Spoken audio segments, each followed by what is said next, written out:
the world rewards movement. I mean, you notice that? Because it makes you look busy. And I think this is why the world rewards people of movement, because it makes you look busy. And I think we've gotten to a place where busyness makes you feel or look important because we are in a works mentality. We are in a performance culture, and we are on a demanding culture that you must be aware of, especially all you young ones. I'm going to ask you to just listen as best as you can, because we're in a culture where it demands results. And if you don't do enough, show enough, you'll be left behind. Has anybody ever felt that pressure? And so the reason why movement is rewarded is because it's connected to our value in the world system. So I used to want to be busy all the time. But now, guess what I long for most?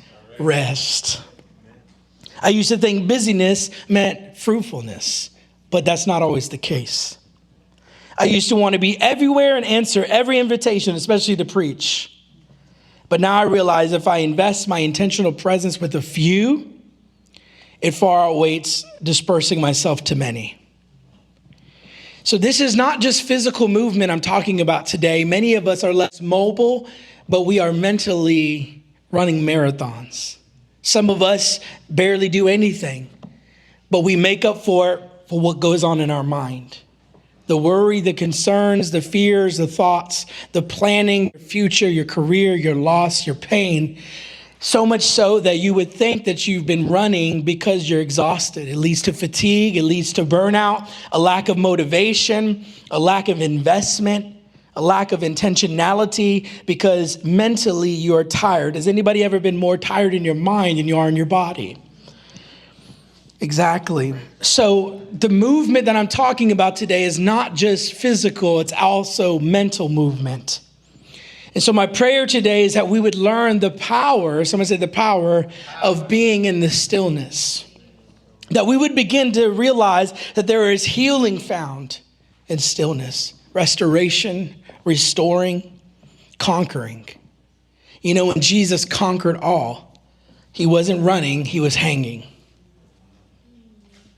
In his final moments was not dying with a sword, fighting. His final moments was hanging and surrendering. So a lot can be won and changed in your life if you would be still. Lord, one more time, come today. I believe you've given me this word for us. Now, Lord God, breathe on it and make it come alive in Jesus' name. I'm going over some points, and I want you to just follow along. Point number 1, stillness reveals your inner world. Several months ago, I came across this therapy experience that intrigued me. And so I started to do some research. But the practice is called darkness therapy. And I saw it and I was like, wow, this is really cool. So I just started digging deep. And it's often experienced in caves or special dark places. It's used as a form of sensory deprivation to detox the mind of overstimulation. I think I was telling my wife about it. I'm like, sign me up, send me to the cave, bro. I might meet Batman and convert him. We need a good Batman. Anyways, you can go for a few hours or you can go for a few days. But what I found was more impactful about this therapy was the testimonies of the experience. This stillness is not just the body, but a stopping stimulation of the mind and the eyes. And it resulted in giving everybody these new perspectives. And so I just spent like an hour watching testimony videos after testimony videos and just seeing these people that look transformed by simply going into the dark. So many individuals started off by feeling anxiety and fear. How many of you can relate to that? If you saw a big black hole and I said, you're going in for 3 days, baby, and you got to leave your phone. How many of you would feel a little anxious at first, a little fear? And it's intended to do that. But after they remained there, what happened and what blew my mind away was that many had this heightened clarity. Many came out with this emotional healing, and many had this renewed purpose. Many were in tears, and they expressed when they came out just how beautiful the world was. And here's the key, that they were in all along. I remember some of them saying, the colors. You hear those testimonies about heaven. But there are many who have that testimony on earth. But isn't it interesting that you could be in something and lose the beauty of it simply because of how busy you are? And they came out and they began to say in tears, it's so beautiful. And many of them even said, this is God's creation. It's evident, it's clear. Because they had been in darkness so long that when they came out, they had a new perspective on what had always been there all along. Many describe the revelation of how being busy stolen their peace in life. Many describe being someone they are not. They realize I can be whoever I wish to be because somehow life happened to me. Maybe some of you can relate to that. So why am I sharing this? Because I want you to see something. That there are people who travel all across the world, people who pay thousands of dollars, take off of work to experience this newfound glory, this newfound perspective of hope and purpose in life. And you know what they did? They were just still. Pretty powerful. When I sat there and I listened to them and I thought they're like, God, yeah, you know, all we have is some food, but it's pitch black. They have a little square. They know where to go to the bathroom, but you can't even see your hand in front of you. And they come out crying newfound glory. And all they did was be still. And this is not the world's idea. This is God's idea. Bonnie, you said it perfect. God rules from a place of sitting. He rules from a place of walking. He ruled not running in every city. He would take time in tables. This is God's idea. Be still and know that I am God. Be still and know that I am God. But we have so much trouble being in the stillness. That the world has created a system and said it's their idea. Go into the dark, stop thinking, put your phones away, sit for 3 days, and watch how your life changes. And we could do that in our bedrooms. But we can't because we don't know how to be in the stillness.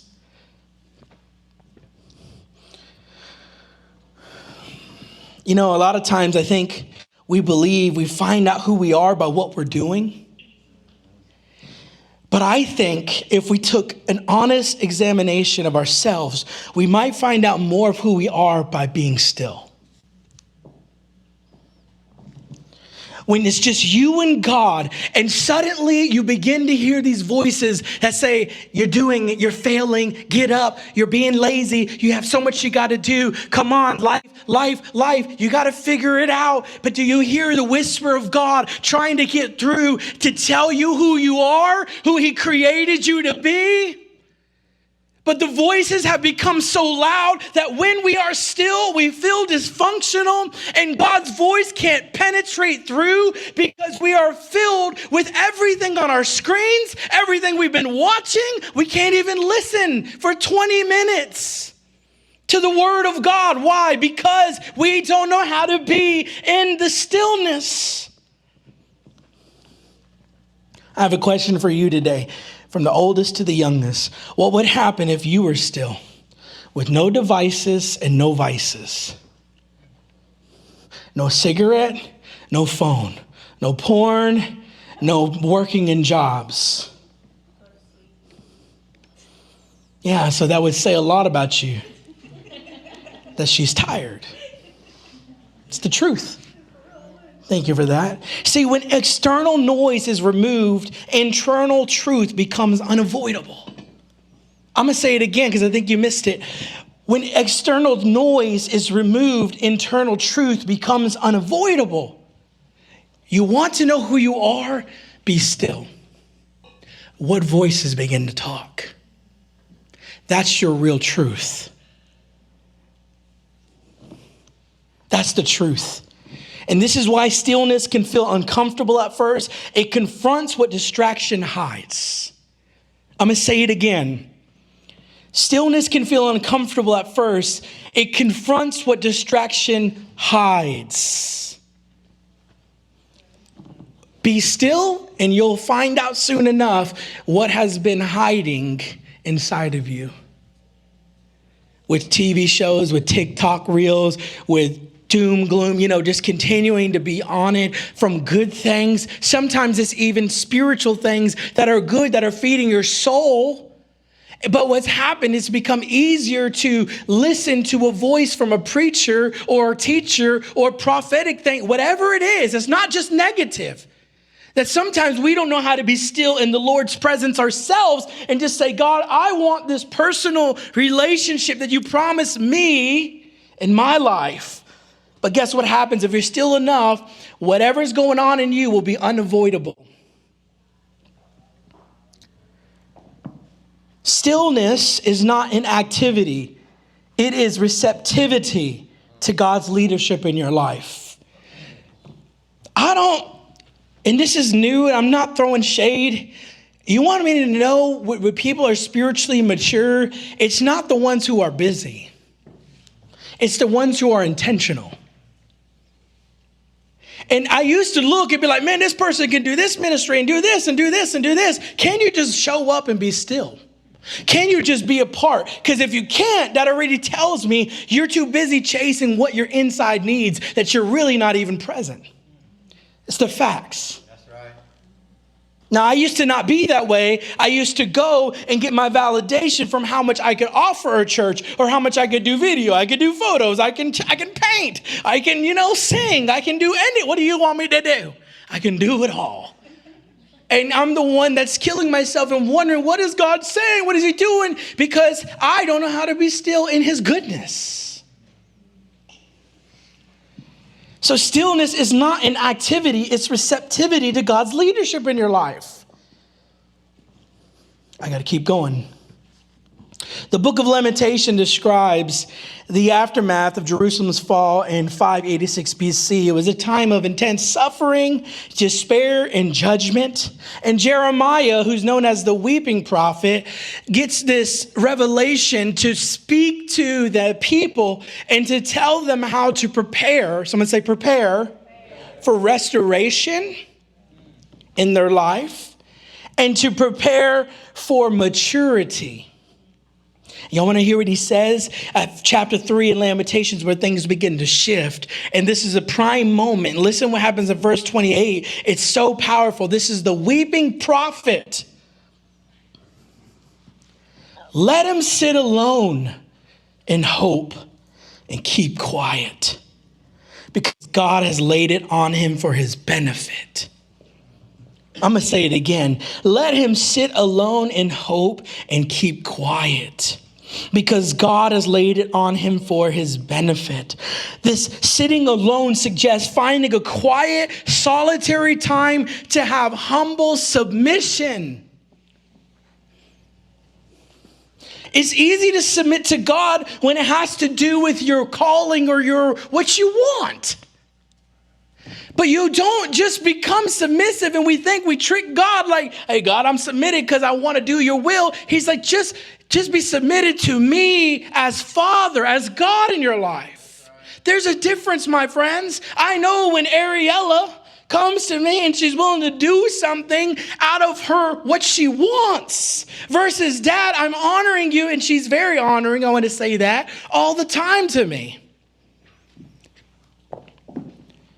And so when he says sit alone in hope and keep quiet, how many of you think that God actually hears and knows where you are if you were just quiet? If you were just still? See, sometimes there is more movement in your life when you're still. Stillness is not laziness, it's actively submitting to God, which produces maturity. Stillness reveals your inner world. And when we do not take time to be still, how can we learn to have hope in him? How can we mature from proving and laboring to trusting and relying? You can't. You want to test your maturity? Be still. You will literally feel your body. And it's not a demon. Because we want to blame demons for everything. No, it is you have trained yourself, and it may be out of unintentionality. It may be from following the culture, but the truth is, it's not a demon. The truth is, it is your lack of stillness in God's presence, because we don't really believe that in our stillness in him, he knows where we're at. And so what do? We labor, we work, we want things to keep moving in our life, because to be still feels like we're not improving. Wrong. Biblically wrong. Jesus hung on a tree. Jesus nailed every word. Do you understand? When he put him on the cross, I need another cross here because I miss pointing at it.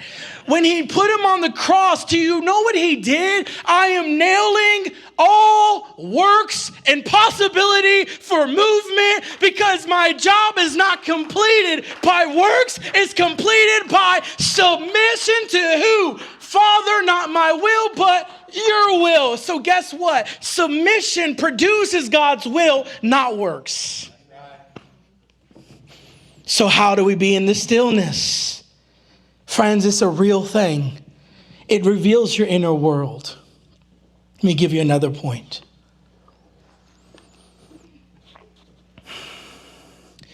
A life that constantly moves often begins with good intentions. Now let me go into a story. When I was younger, I loved going to the beach. Anybody else? Man, you get an awesome boogie board, end up with a rash all over your belly. Some sandwiches, some hot dogs, hanging out with friends. And guess what would happen to me? Sometimes when you're having fun, guess what would happen? You start to lose track where you started, until you begin to lose sight of the ones you love. What was once fun suddenly becomes meaningless because you lost sight of what matters most. And in this case, the security and comfort of your family being with you, or at least in sight. And I remember those days out there just having a blast. And then all of a sudden, as a kid, I'm like, where's my mama?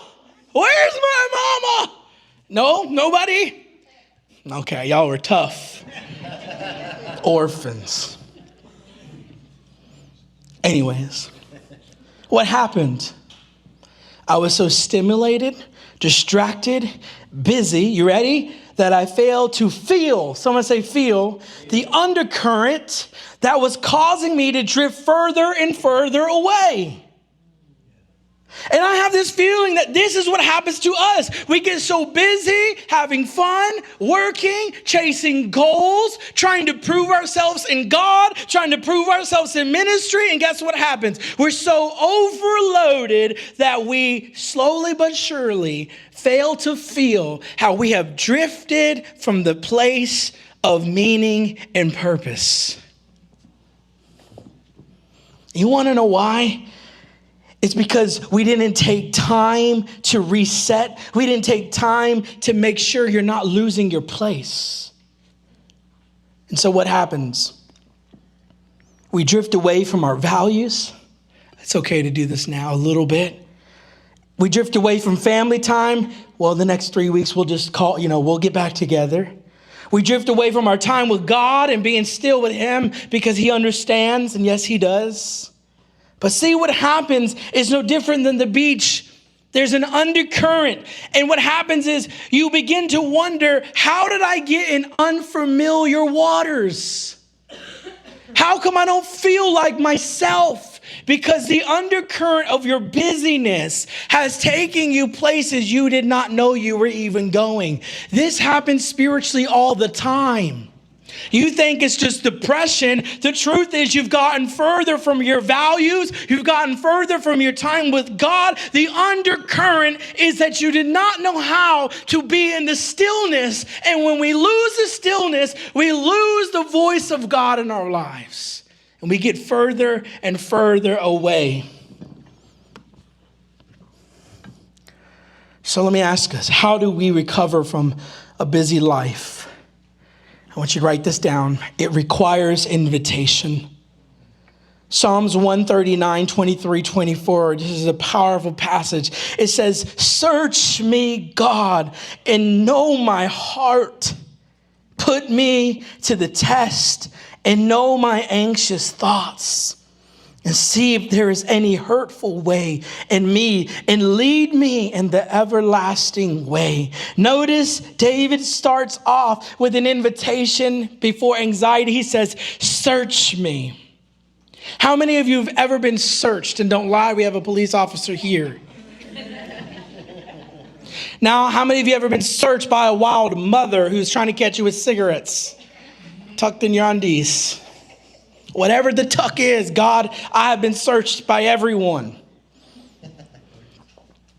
Now, let me tell you this really quick. It doesn't go well. And I've had this happen. Thank God my mom does probably not remember this. Well, they'll try to check you and you're like, oh, I'm gone. You'll be running out the door. You'll be tossing. Throw it under the rock. I'm just telling y'all my truth, okay? I can't tell you nothing else. Throwing stuff. But guess what? Let me ask you, do you think my mom in that moment, or my dad, that I decided not to be searched before I came in smelling like a cigarette? I wonder if she thinks it was a little odd. Because in order to be searched, you have to be. And we don't think God knows. You can't be still for 30 minutes. Do you see, my friends? We think it's so easy that God doesn't notice. He knows that you can't be still in his presence. And just like my mom, when I would run from her or hide from them, it's actually self-revealing. That's right. It's self-revealing when you can't be still in God's presence. It's self-revealing when you can't just be faithful. It's self-revealing when you can't not serve and just be with the Lord. It's self-revealing when you can't go on a Facebook fast. It's self-revealing because you can't be still. How can he search you? We say, God, search me, and then we get busy. How long were you sitting for him to actually tell you what he found? But we want God to chase us, right? We want him to run and follow us with a speaker. That way we know it's God. That is what we demand, friends. We demand God to always do something so big. You want to know why? Because he has to catch us if it's really him. I'll know it's you, God, if you're loud enough, because I'm just going to keep going. And then I'll know it's you. How about you be still and say, God, search me. Now, how many of you have ever been pulled over and you had the lights flash in the middle of the night by a police officer and you were a heathen? Tim, don't go back and look at any records, my friend. All right. Now, what happens, Tim, if somebody hits the acceleration? What would you say that is? Fleeing? Would that give you any probable cause to pursue them? Give GSP cause to pursue you, yeah. Okay. Now, how many of you ever actually been, detained? Is that the correct terminology? Now, I have. But they're about to put you in. All right. Now, in order for them to actually search you, what has to happen next? Because they can't technically just search you. What's the reason for them searching you, Tim? What probable cause? Yeah, or you notice something's going on, you can smell something. You got to have a reason. Well, okay. All right. So then what happens if one says, can I search you? And then your boy Emmanuel takes off running in the woods as a young kid, as you ain't catching me. Would that make you a little suspicious? It would. Okay. You guys see where I'm going with this. David says, search me. Do you see what you're inviting him into? You're inviting him to look into your life. But if you're running the minute you pray it, because you said it in the morning and take off running, how is he ever going to tell you? And you forgot because you already went through and saved 10 reels and you forgot about him asking him. But guess what we expect? Oh, I told him to search me. He going to tell me. It's like we become so spiritually lazy. Right? But like we will be the best, most athletic person for our lives. But when it comes to him, we're like just lazy. We don't want to be still, and there's a reason for it. So David says, search me, and then guess what he says? Know my heart. Have you ever tried to get to know someone when you're on a run? I tried to run with my wife a couple times, and she just like pray for her because she's so nice. She just wants to put AirPods on and be in her zone and let Triple E or some rapper just get her pumped up in her blood vessels. And I'm like, let's just talk. And I'm like, and I just try to have this conversation. And then I'm like super winded. Have you ever tried to get to know someone who's always running?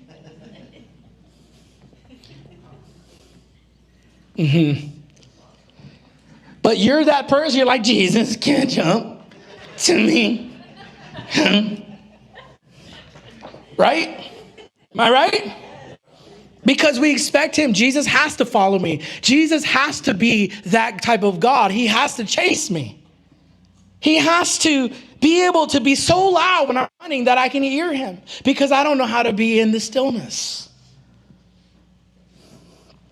Do you understand there's a war for our generation, and it is for this? I got to keep going because there's a lot more to go over. Test me. And then he says, lead me. Let me just give this last one. Do you know that being led, tell this to your neighbor, being led requires being a follower. I used to want to go to skating rink on Friday nights. And every Friday night, my dad would give me a fat tan that felt like $30. And guess what? If I were to get a ride from him, in order to benefit the benefits of being in his presence, I had to follow along with him. That means at the paint store that was making me late because he's talking to people. It means at the gas station because he got another job that he's potential. That means talking to people. In other words, guess what? There were moments that my agenda had to be still to reap the benefits of being in his presence. And guess what, my friends? It's the same with the Lord's. There comes a point where your calling and your agenda is not first. To benefit from the Lord, he is first. Right. Not your agenda, not your idea. And then he says, see if there's any hurtful way in me.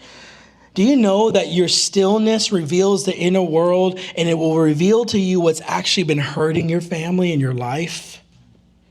Don't you know this is why Satan doesn't want you still? Why he doesn't want our teenagers still? Why he wants all of them on cell phones all the time? I'm not against phones. I want to use them, but I'm going to get real today. There's a war. And the war is so spiritual that we don't even think it's even real anymore.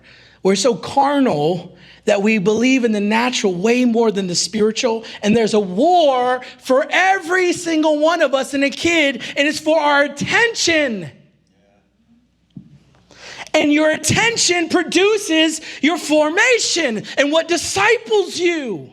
This is why with TikTok and all these different things, and I don't care, I'm just going to say it, why they do it so quickly. Why? Because they don't want our children to ever learn their purpose and their calling, because they're so fragmented in their brains that they can't be still to know what God is saying to them.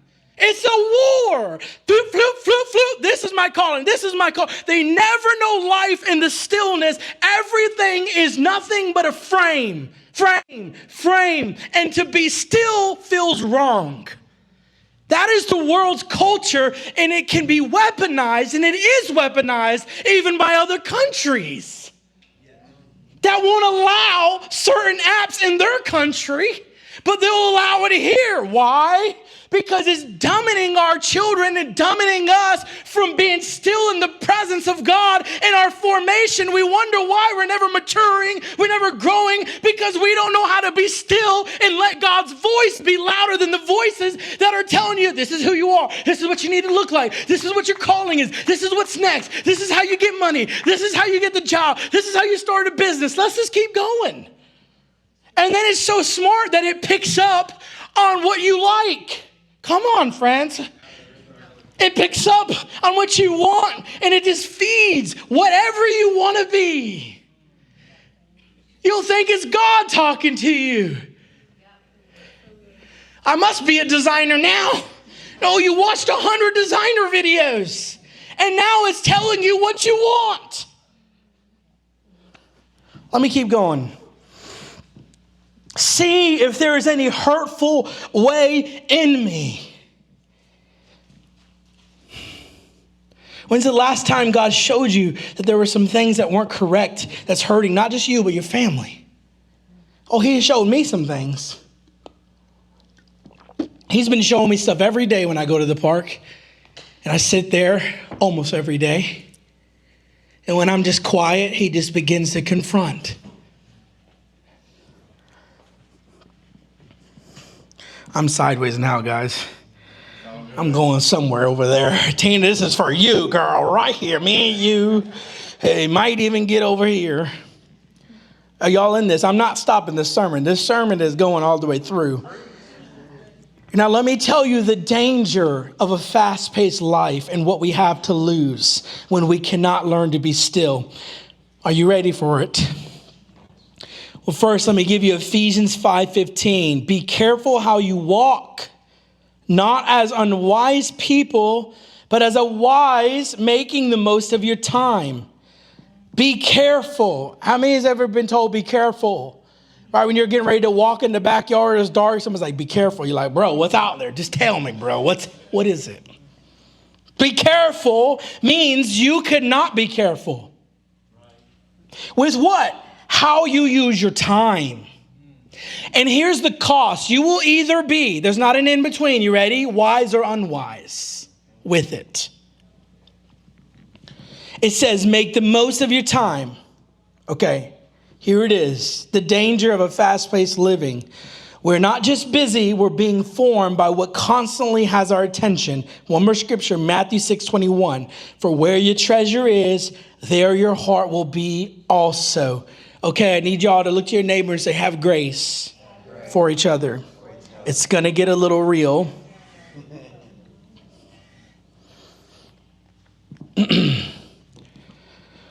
Here's the reality we can't ignore.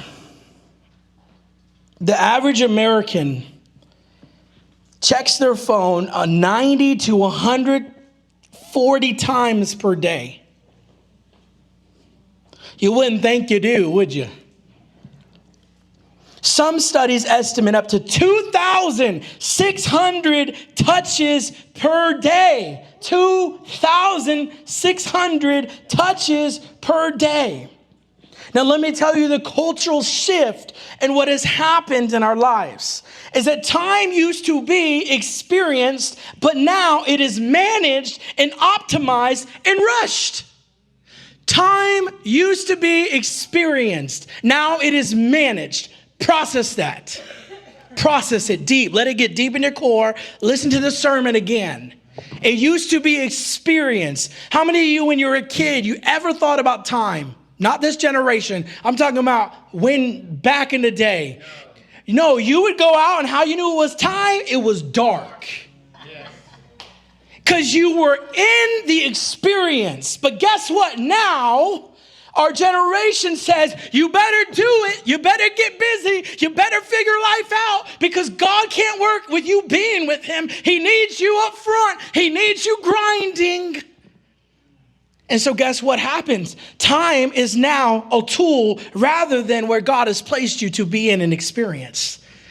Ooh, how many of you are managers of time? My gosh, we become these little gods and we think we rule the world with our management and our schedules. Lose someone, you'll realize real quick you have no power. But the enemy convinces you that you do. And so you manage time now. Everything's about a result. That's not life, friends. We may lose some people today. I don't know. I don't care, because you know why? I feel like this is what I'm called to tell you guys. This is the calling of the body of Christ. I don't care. It makes no sense in this little town of Thomasville. But I believe this is what the Lord is saying in this hour to everyone in our people here. That there is a true spiritual war, and we don't realize how much we have lost the power of God because of our striving. 60%, more than this room, more than half of you here of adults report feeling too busy to enjoy life regularly. If I were to say that and take a poll right now, I promise you, I know there would be some in here if you were truthful. You're right there. Over 60% of adults report feeling too busy to enjoy life regularly. Now, I'm not throwing any shade. I have been there 100 times 100. It's not God's plan. It is not God's will that you are so busy, that you cry yourself to sleep, that you can't rest because you don't know what you're called to do in life. Stop obsessing over what you can do and start obsessing of who you are. And you say, well, it doesn't feel good. It's just in my head. Then get into warfare until you understand that the war is greater for who you are than what you do. But Satan's got us fooled because of online culture. Do this, do that. Attention is fragmented, my friends. Research shows heavy multitaskers perform worse on focus and memory tasks. And you know, when I was researching, I began to realize anything that matters most usually takes memory and focus. Are you seeing the war yet?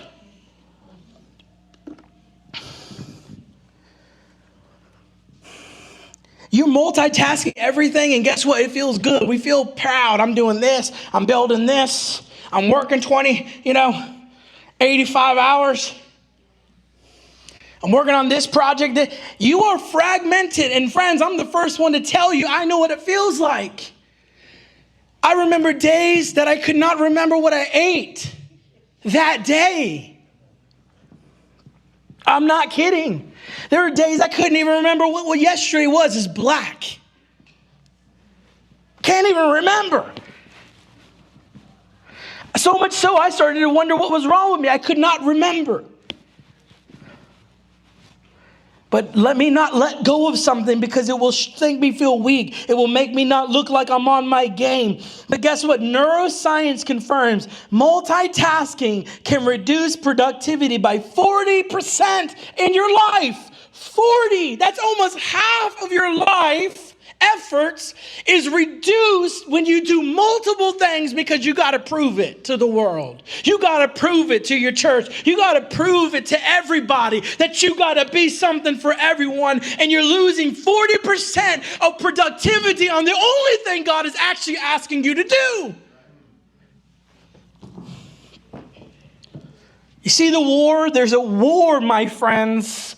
It is to destabilize. It is to not make the church mobile. It is to cripple us onto a screen, into an ideology that's not real.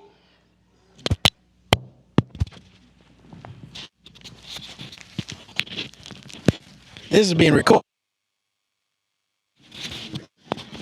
It's going back on. This is going to be heard.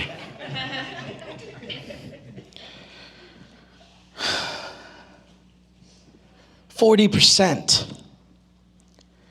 Conversations, this is another danger, you ready? Has been replaced with consumption. Now, some of you may say, well, why don't you just preach scriptures? I am preaching scriptures, but I need you to also hear some practical realities. All right, just stay with me. Conversations have been replaced with consumption. Face-to-face interaction has declined significantly.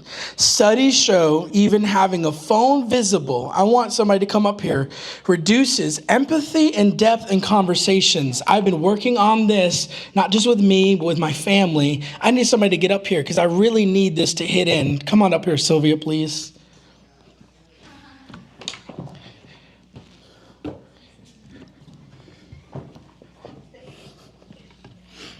On the stage. This is not a button you can hit. Okay. Right there. Right here? Yeah. I'm going to say this again. You ready? Studies show having a phone visible reduces empathy and depth in conversations. We can't even be still to talk to people. How many of you do that? Right when you sit down. Now, how important do you feel when we're talking? Then it looks... Yeah, not important. Like you're waiting on something to come through, but your conversation with me until your phone rings. Yeah. Now, how often does this happen? All the time. Yeah. It happens in our dining tables, too. We don't care. Even at dinner time, we do this now. And you want to know why? Because mentally, you can't be in the stillness. You don't know how.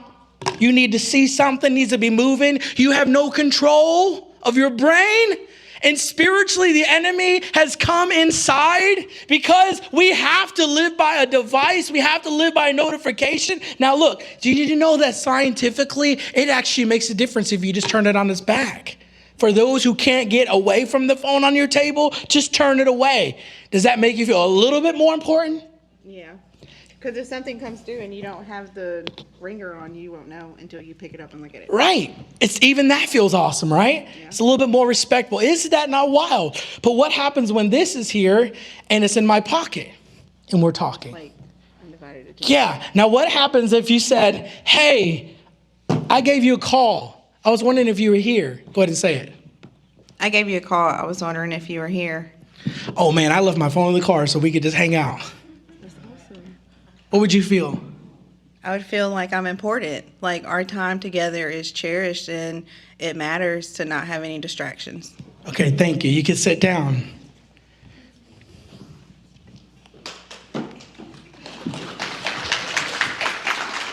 If you gotta go, you gotta go. I'm finishing this today.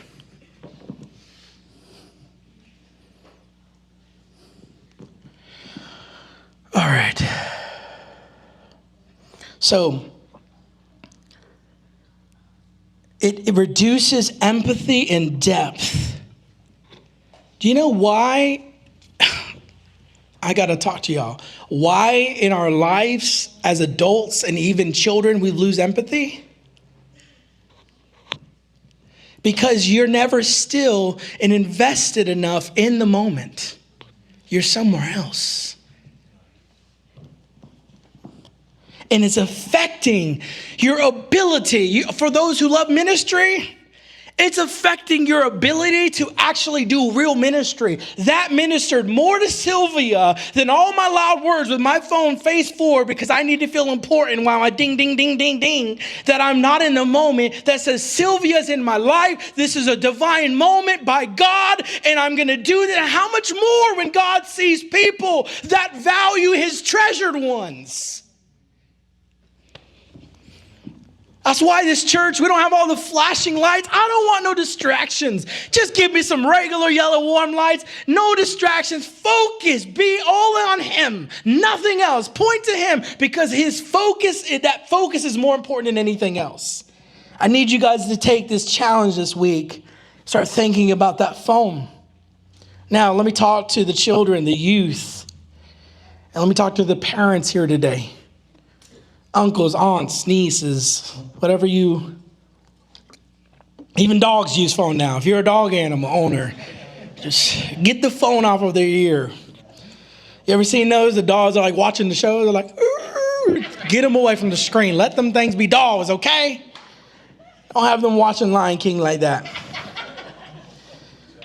If you're going to do one, do Homeward Bound. That's the only legit movie you could allow a dog to ever watch. I still watch that movie. That movie's fire. 1 and 2. The third is fake. All right. Children, teenagers, youth, listen, please. Let me be a spiritual brother, father, pastor. Rates of anxiety and depression among adolescents and in youth have more than doubled in the last decade. Now, I'm going to say it again. Anxiety and depression in y'all's age has doubled in the last 12 years. If that does not bother anybody in this church, then we have a self-absorbing problem. Because they are our children, they are the people that God is raising up, and we have a responsibility to raise them, to know the Lord, to be healthy, and anxiety and depression has doubled. And you know why? It's because when they're still, they don't know how to process everything they've been processing on a screen for 20 hours. And guess what? It doesn't mean you just say, let me be a big old bad person and say, get off the phone. You know what the Lord showed me? You need mentors. You need present adults in youth lives, impacting and being present. It's not enough to just be a lawmaker. Jesus didn't come and say, don't do this, don't do that. He abolished the law and he became present. Your answer is not telling them, get off the phone. Your answer is being present and getting involved in young people's lives. I went to the park with Riley the other day. They probably wanted to kick me out because I brought a speaker. I threw some games together and I got to preach to them. And Riley's like, it's too long, Pastor E. I'm like, get rid of the worship songs. True story. Aria's probably like, oh, I'm sorry, Riley. I'm so sorry. But I cried to my pastor the next week because I was reminded of a place on a reservation. It was the most authentic and beautiful youth group I've ever been a part of. And you know all he did? He just showed up every Sunday at the park. And him and a guy with pure white hair named Al, who would always do this. If you know him, you know. I'm going to show you a video. He would always do it. And another guy, 2 white men on a Native American reservation where everyone said white people weren't welcome with their white gospel, or being present fathers more than most of those whole neighborhoods. Do you understand that kids came droving because not they had a program with fancy lights, the loudest speakers, the best food. They brought a little bit of hunky dunk from a grandma named Cindy, shout out Sandy Reed, who would cook a little meal like a good grandma. And they had 2 older white guys that would just show up and be present without a phone and play basketball and cook the soccer and 10 minutes of a devotion, only 10 minutes. And that youth group grew and grew and grew. And they were in church every Sunday. They were walking down and they laid the foundation for me and Bonnie to plant the church. What am I saying? You don't know what generation, if you're just present, that is actually preparing the way for a church to be planted, for God's kingdom to go. And all they did was show up and be present with the poor and the fatherless. It's not get off the phone. It's let's go kick a ball. I'm talking to me too. I've been having a vision of seeing me walking with my daughter once a week with one of them. But if I'm too busy, I'm too caught up in life, I got to do the church, I got to do Renew, I got to work, I'm tired, then put something down. Or you'll lose. Your child will be depressed. Your family will have suicide. Your family will have these struggles. Not me. Teens average 7 to 9 hours of screen time daily excluding schoolwork.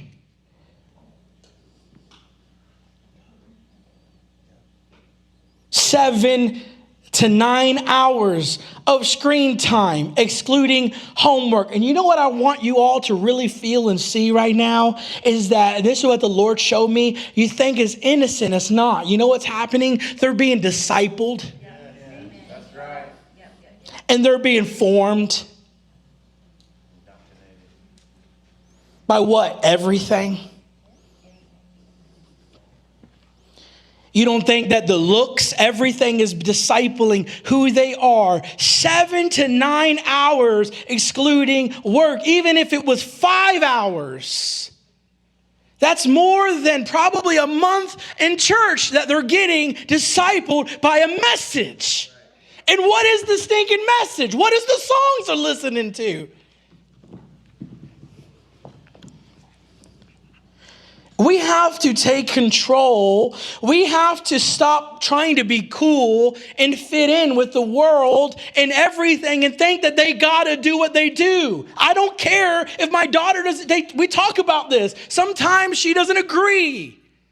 But I'll go back in there in the middle of the night and I'll hug her and I'll tell her, I love you. And I know you don't understand this right now, but I know one day you will know that I loved you enough not to let you do that. And when you're 18, you can do it all you want. But until then, I'm fighting for your life. I'm fighting for you because you're in my hands. And God be it for me that I just give you up to the world for 7 hours a day because culture says it. And because I'm on my phone that long too.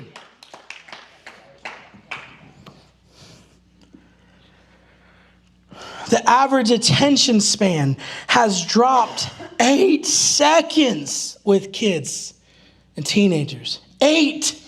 Down to 8 seconds. It means you have 8 seconds. Ready? 1, 2, 3, 4, 5. See, she turned already. 6, 7, 8. We can barely reach 8 seconds before we have to change our mind and move. 8. Why? Because this is 1. Yeah, there you go. And honestly, not even 1. Kids, do you understand that every time when we do this, it is training your brain not to be able to focus? And I'm not saying there isn't a time to enjoy it.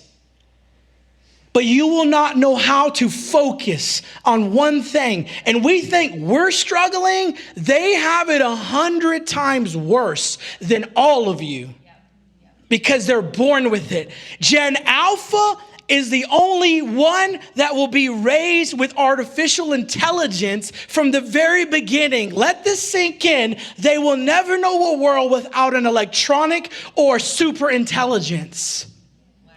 Some of you are freaking out as 4-year-olds with an AI. You're like, oh my God, it told me my destiny. Come on.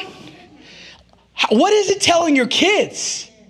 What is it telling the ones that just committed suicide that's on the news because AI convinced it to die? It's real. I don't care if I sound doom and gloom today.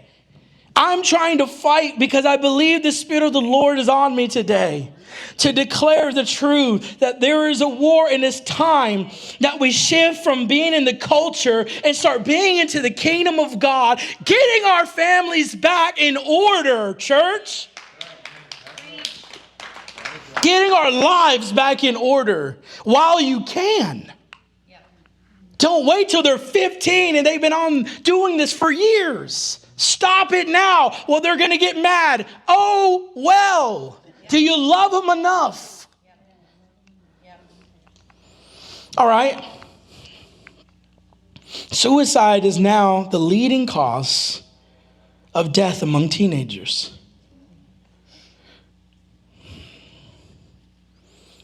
Teenagers, their leading death is doing it themselves. Who told them that? Who told them to hurt themselves? Who's telling them to off themselves? Who's telling them that they're not valuable? Who's telling them it's certainly not us? But if we're so busy in our lives that we can't take children and teenagers and invest in their calling, invest in their identity, take them out. Some of you moms need to take the girls out. Some of us fathers need to take the men out and raise them to be men, raise them to be daughters. And I don't care if you don't have kids. Some of you just need to step up and not be lazy. Do something. You want to save a life, be present in a life. It's hard to die when you're with someone who wants you to live. You know, one of the things that people who take people off of suicide, they have to help them, convince them that their life matters. That's right.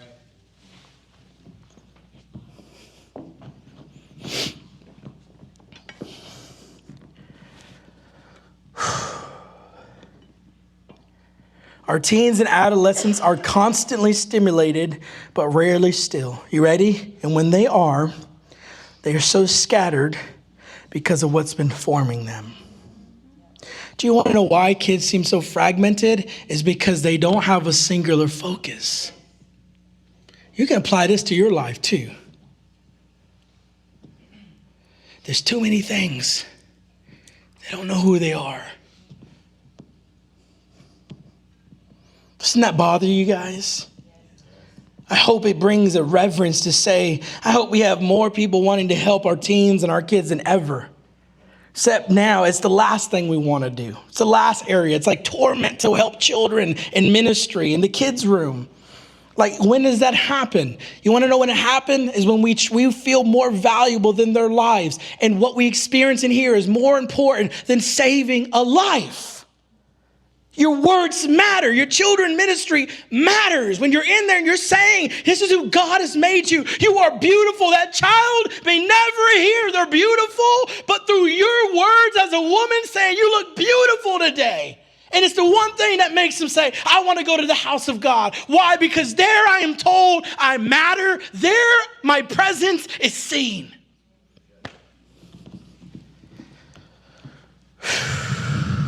I'm going to keep going. Children are losing unstructured play. Why am I telling you all this? I'm going to bring it all in. Since the 1980s, children's free playtime has declined over 25%. And this loss, you ready, is linked to increases of anxiety, reduced social skills, and lower resilience. And you want to know why they've lost unstructured play? Because as parents, we feel the need for them to always be stimulated.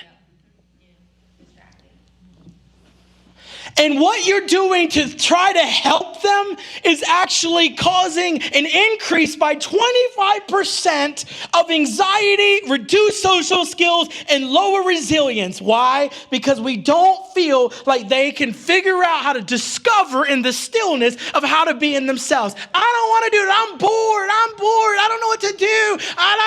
That is a sign, that is a siren that's saying they don't know how to be in the stillness. Red light, red light, red light, red light, red light. This is why I told our children's church, we need to have moments in there where they're just in the presence with an instrumental and they just sit. Well, that sounds totally anti-cool church. I don't care.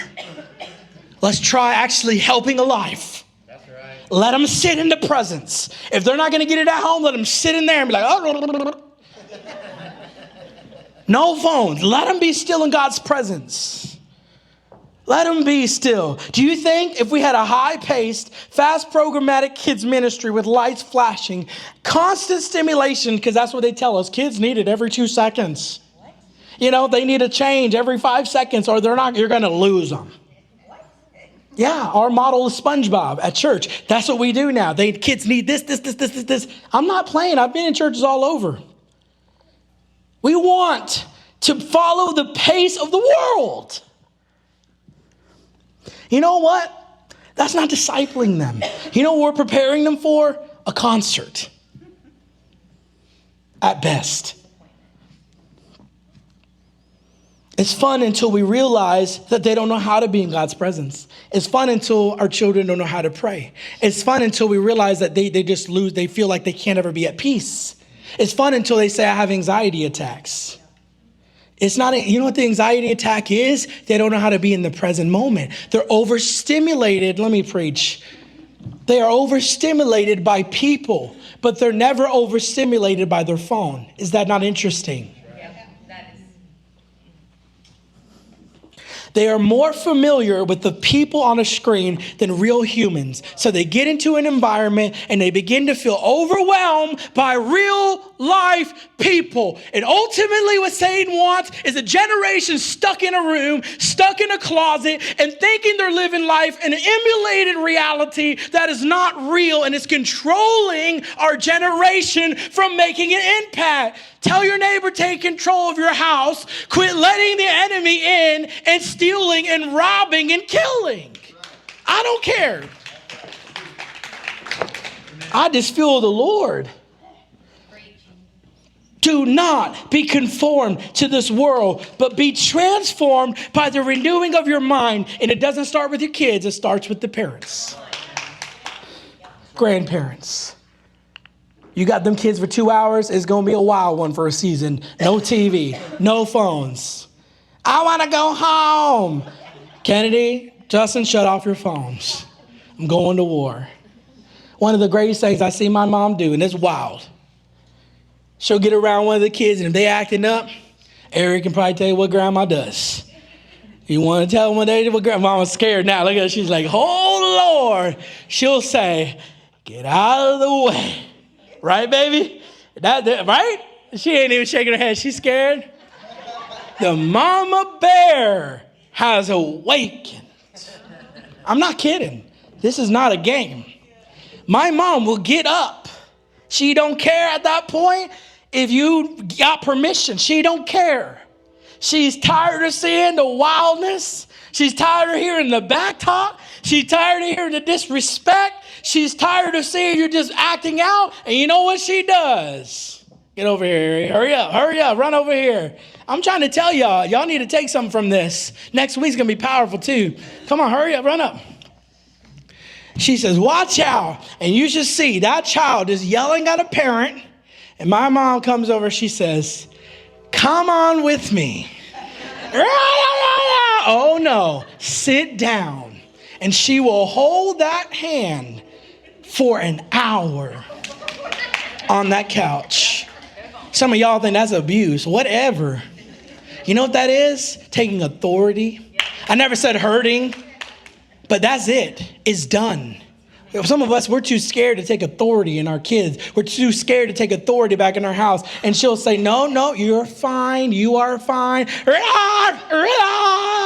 Right? We've seen it, right? I mean, those kids are like, they're manifesting, spit everywhere. They'll be like, my mom has little scars.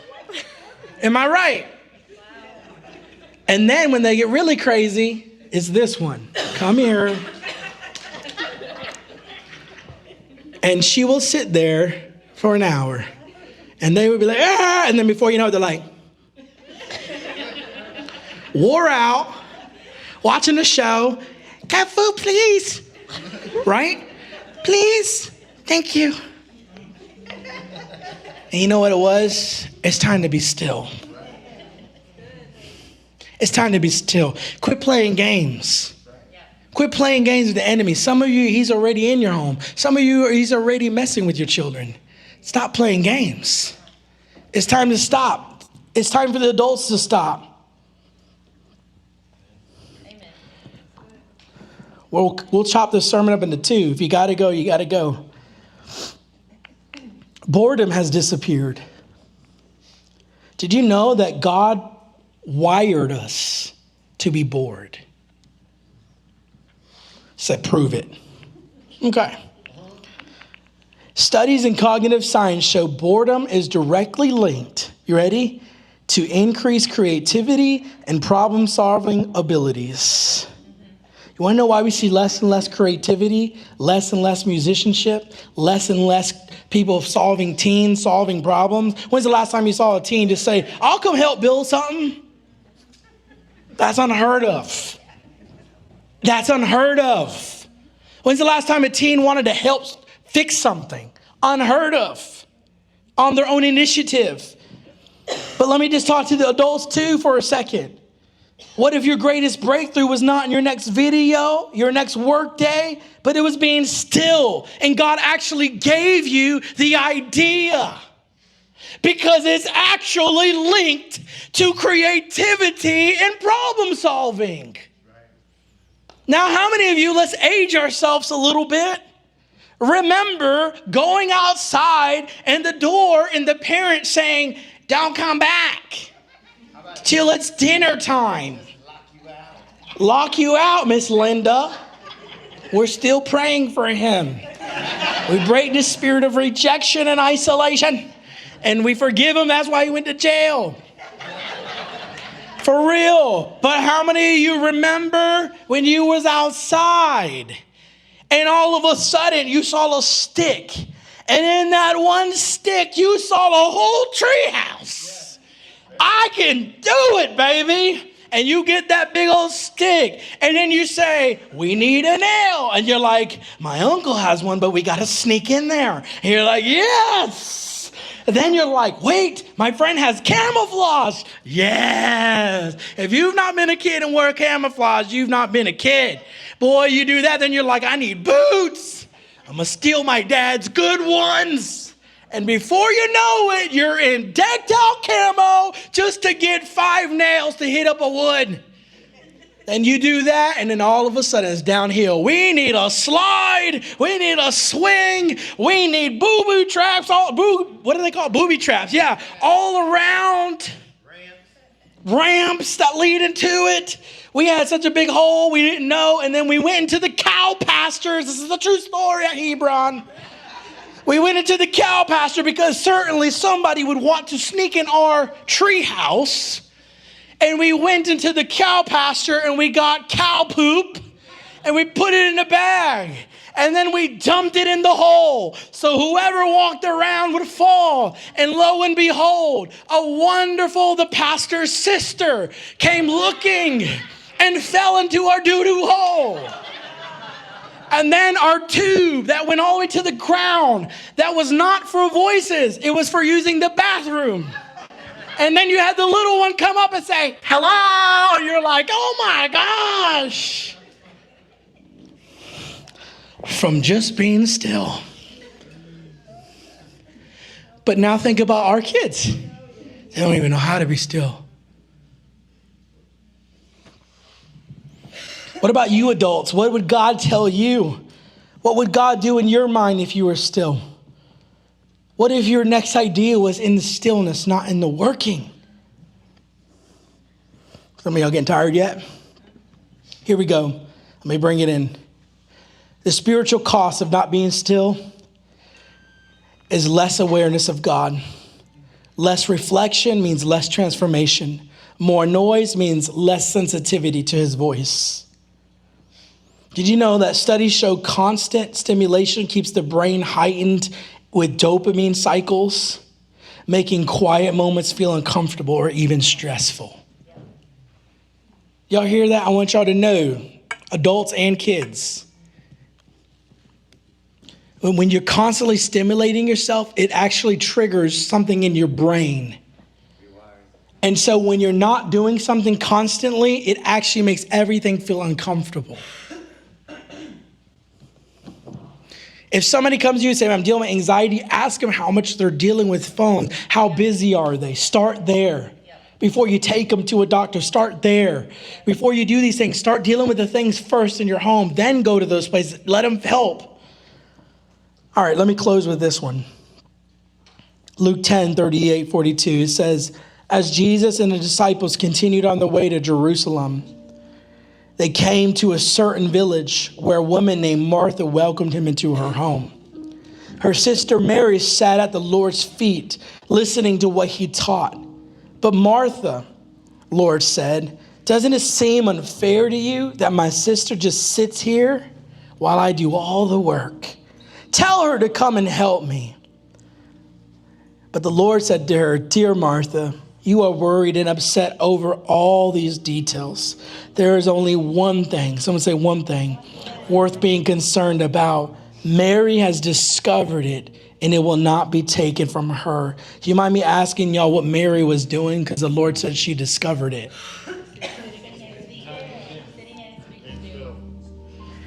Mary sat at the Lord's feet listening to what he taught. He said there's all these things you can be doing. There's only one thing you should be concerned about. You ready to know what it is? Being at his feet and listening to him. And notice that those people who find rest, you ready, always get criticized as being lazy, as not being spiritually fit. She says, doesn't it seem unfair? How many of you feel that way? I've been there many times. God, it ain't fair. Just let a millionaire finally come, please. And then let the church be nice enough to bless me. Please. It's so unfair. Why does this pastor get to do this and this pastor better do this? And when people find rest, we always think it's unfair.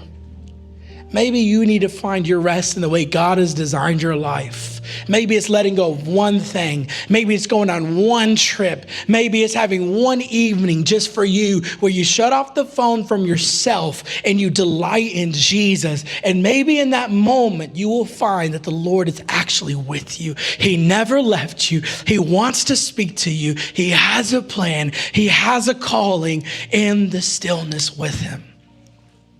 Let's stand up. Have you ever noticed that stillness creates focus?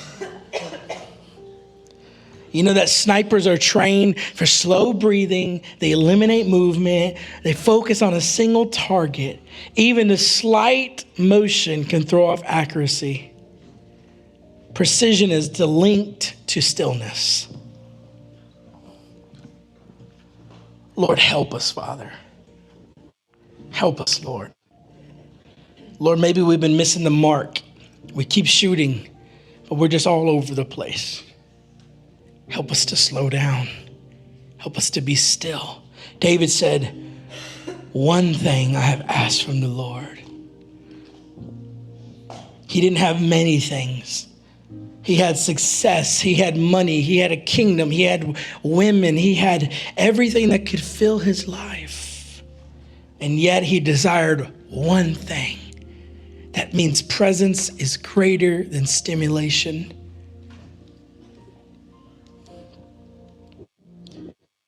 And I feel led to just tell you guys this. You may say, how do I start? Like my wife would say. Where do I start? How do I get this going in my life? The Lord gave me two scriptures, Luke 5-16. But Jesus himself would often slip away to the wilderness and pray. If it's hard to pray, you'll never slay. If it's hard to pray, it shows you where your life has gone. Right now, if it's you, just lift your hand and say, Lord, help me to slip away. Often, sometimes more than a day. Matthew 6 says, when you pray, go into your inner room. That means some of you need to pray somewhere where no one sees you. I remember when my kids were young, I kid you not. There were a few times my wife would be grabbing something from the closet. I would slam that door and shut the light off and say, just sit with me. And it was great. They would run in and out. And then eventually we just had a moment. Why do you think the Bible says when you pray, go into your inner room, close your door and pray to your Father who is in secret? The second thing you need to do is you need to find an inner room in your life. And you need to slip into there with no distractions. And then the next thing I felt like the Lord wanted me to tell you to do is to pray for what God would want you to do. For those who have kids or even those who are married, that you would begin to pray and ask God what he wants you to do with your electronic life. That you would ask God to come in and structure how to use this tool the right way. And then I felt led to invite people down, families, marriages, that God was just going to just bless you today, that you can humble yourself. You can ask for repentance today. You can ask, which means just turning the other way. God, I want to turn. You could ask him for divine insight. I just want to invite you to come up and be still.